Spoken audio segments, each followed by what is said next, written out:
Dan insya Allah banyak yang sudah mengamalkan amalan ini. Subhanallah, termasuk ada satu keluarga sudah lama tidak punya keturunan. Alhamdulillah dengan istiqomah istighfar dengan berkah sedekah subuh diberikan kemudahan, alhamdulillah, keturunan. Assalamualaikum warahmatullahi wabarakatuh. Allahumma sholli ala Sayyidina Muhammad wa ala ali Sayyidina Muhammad. Pada kesempatan kali ini, marilah kita dengarkan bersama ceramah dari guru kita, Syekh Ali Jaber, tentang amalan dahsyat pengabul hajat di bulan Ramadan. Untuk lebih jelasnya, mari kita simak bersama tayangan berikut ini. Kesempatan bagi kita, mudah-mudahan kita bertemu Ramadan dalam keadaan sehat walafiat. Amin. Mudah-mudahan kita bisa menjadi orang-orang yang benar-benar bisa mendekatkan diri kepada Allah di bulan suci Ramadan. Amin. Ramadan kaitannya dengan ampunan. Kenapa selalu kita mendengar Ramadan kesempatan diampuni dosa kita, bahkan bebas dari neraka jahanam? Karena diambil dari makna kalimat Ramadan tersendiri. Kalimat Ramadan sendiri itu memiliki makna kepada ampunan. Ramadan diambil dari makna ramdah. Apa itu ramdah? Padang pasir. Biasanya padang pasir, apalagi di musim panas, kalau kita ke padang pasir, jadi pulang ke Indonesia lagi, tambah putih atau tambah hitam? Hitam. Hah? Hitam atau putih? Hitam. Kenapa? Kopi bisa ke padang pasir tapi pulang hitam. Kenapa? Karena suasana, cuaca yang begitu panas, kering, matahari lagi, pasti akan pulang dari sana udah hitam. Makna daripada ramdah dan Ramadan, kalau ramdah adalah padang pasir, mampu membakar kulit kita. Ramadan mampu membakar dosa-dosa kita. Sudah faham makna? Jadi itulah makna kaitan. Kenapa ada kalimat Ramadan di situ? Karena Ramadan intinya membakar dosa kita. Sebagaimana padang pasir dalam bahasa Arab, ramdah adalah mampu membakar kulit-kulit kita. Makanya Rasulullah SAW Allahumma sholli alaihi. ketika naik mimbar, saya akhiri hadis ini. Ketika Rasulullah SAW naik mimbar, datangnya malaikat Jibril. Qul amin, katakan amin. Rasul amin, mengucapkan amin. Naik lagi satu langkah. Qul amin, katakan amin. Rasulullah SAW menjawab amin. Naik tingkat yang ketiga, katakan amin. Kata Rasulullah amin. Baru kena amin, amin, amin sampai 3 kali. Ketika Rasulullah SAW berdiri di atas mimbarnya, sahabat pun bertanya, ya Rasulullah, apa yang dimaksud amin, amin, amin? Rasulullah SAW menjawab, adani Jibril. Baru saja datangnya malaikat Jibril, dan dia berdoa dan minta sama saya untuk mengaminkan doa. Coba, yang doa malaikat Jibril, yang mengamini doanya Nabi Muhammad. Kira-kira makbul dan doanya luar biasa. Dan doanya ini sangat sensitif. 3 isi doanya. Yang pertama, raghima anfuh. Istilah raghima anfuh dalam bahasa Arab tanda kehinaan. Jadi kalau ada orang mau di masa jahiliyah sampai berlaku sampai ke masa Rasulullah SAW, ketika ada orang menghina seorang lain, dia berkata raghima anfuk. Apa itu raghima anfuk? Anfuk itu bahasa Arab hidung. Jadi seolah-olah hidungmu tercampur dengan tanah dan pasir. Itu tanda kehinaan. Maka malaikat Jibril berkata raghima anfuk, fantas dihina oleh Allah. Kalau saya artikan, fantas dihina oleh Allah SWT. Man adraka Ramadan walam yughfar lah. Fantas dihina oleh Allah, yang bertemu Ramadan tapi tidak diampuni Allah. Nabi Muhammad berkata amin. Allahumma sholli alaihi. Makanya fantas. Doa malaikat Jibril dihina oleh Allah, yang bertemu Ramadan tapi tidak diampuni. Kalau tidak diampuni di bulan Ramadan, kira-kira kapan diampuni lagi? Ramadan bulan ampunan, rahmat, bebas dari neraka, tapi dia tidak dapat apa-apa sama sekali. Apa sebabnya? Karena dia orang yang lalai di bulan Ramadan. Kalau di bulan Ramadan aja bisa lalai, kira-kira gimana bulan-bulan yang lain? Makanya fantas dihina oleh Allah Subhanahu wa taala. Nauzubillah. Yang kedua, doa malaikat Jibril. Raghima anfu man adraka abawaihi ahaduhuma aw kilahuma wa lam yudkhilal jannah. Di riwayat wa lam yughfar lah. Fantazdihin oleh Allah. Orang-orang yang mendapatkan bertemu orang tua, salah satunya atau dua-duanya, tetapi dia tidak diampuni Allah. Artinya apa? Dia punya kesempatan melalui orang tua berbakti baik akan diampuni dan dijamin masuk surga, tapi dia tidak memanfaatkan adanya orang tua. Malah justru dia menyakiti orang tua dan berdurhaka sama orang tua. Na'udzubillah. Makanya ada seorang ulama ketika meninggal ibunya dan dia menangis terlihat sedih. Muridnya menegur gurunya. Guru, selama ini guru mengajarkan kami sabar menghadapi bala musibah, apalagi musibah kematian. Kok kami lihat guru kami malah sedih dan nangis. Apa kata beliau? Saya bukan nangis karena ibu saya meninggal, tapi saya menangis karena baru pintu surga tertutup. Istilahnya melalui berbakti baik sama orang tua, kalau sudah meninggal dunia tertutup sudah pintu, tidak ada lagi melalui mereka. Tapi alhamdulillah karunia dari Islam masih memberikan peluang ketika ada orang tua kita yang sudah meninggal dan kita merasa banyak kekurangan belum bisa selama mereka hidup menjadi berbakti baik. Alhamdulillah Islam masih memberikan peluang untuk beramal saleh untuk mereka. Alhamdulillah. Contohnya adalah sedekah atas nama mereka orang tua, atau berdoa mendoakan orang tua di setiap waktu, setiap saat. Termasuk sedekah ketika Sa'ad bin Ubadah radhiyallahu anhu datang kepada Rasul, ya Rasulullah, ibu saya meninggal, ibu saya wafat. Afa atasaddaqu anha? Apakah boleh saya bersedekah atas nama ibuku? Kata Rasul, fatasaddaq anha, bersedekahlah. Kemudian Sa'ad bin Ubadah tanya lagi, ya Rasulullah, fa ayyus sadaqati afdal? Mana sedekah yang lebih baik, yang terbaik? Rasulullah SAW menjawab, saqiyul ma, membagi air minum. Itu sedekah yang terbaik. Dan ini alhamdulillah salah satu kebiasaan kami di masa di Madinah. Pulang dari sekolah, apalagi musim Ramadan atau musim haji, kita suka pas sore hari bagi-bagi air buat orang buka puasa.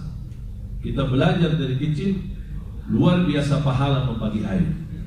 Jangankan kepada manusia, mungkin antum sudah dengar hadis wanita yang memberikan air minum kepada anjing, Allah ampuni dosanya. Kira-kira gimana kalau bagi air kepada manusia? Apalagi di kampung yang susah air bersih, kita buat sumur air untuk mereka yang bisa berguna, buat mereka bisa cuci pakaian, buat masak, buat mandi, buat wudu, buat banyak.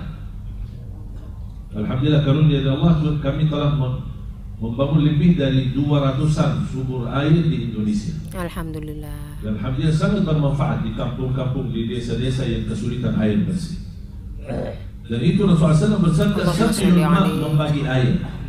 Itu menjadi keberkahan yang luar biasa manfaat. Dan nawaitu, pahala itu untuk orang tua. Dan boleh anda setiap beramal salih, boleh diniatkan untuk orang tua, atau bisa berdoa, ya Allah, aku mohon titipkan pahala amalan ini untuk orang tua. Termasuk misalnya anda baca Al-Quran, selesai baca Al-Quran, boleh anda berdoa, ya Allah, mohon titipkan bacaan saya untuk orang tua. Itu yang saya mendengar fatwa dari Syekh Abdullah bin Mani, salah satu anggota fatwa di Majlis Ulama Arab Saudi. Beliau berkata, ketika ditanya apakah bermanfaat kita kirimkan amalan-amalan untuk orang yang sudah wafat,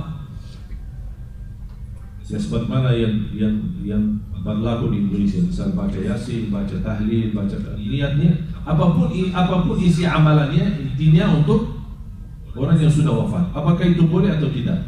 Beliau menyebutkan panjang lebar perbedaan pendapat dan masing-masing memiliki dasar.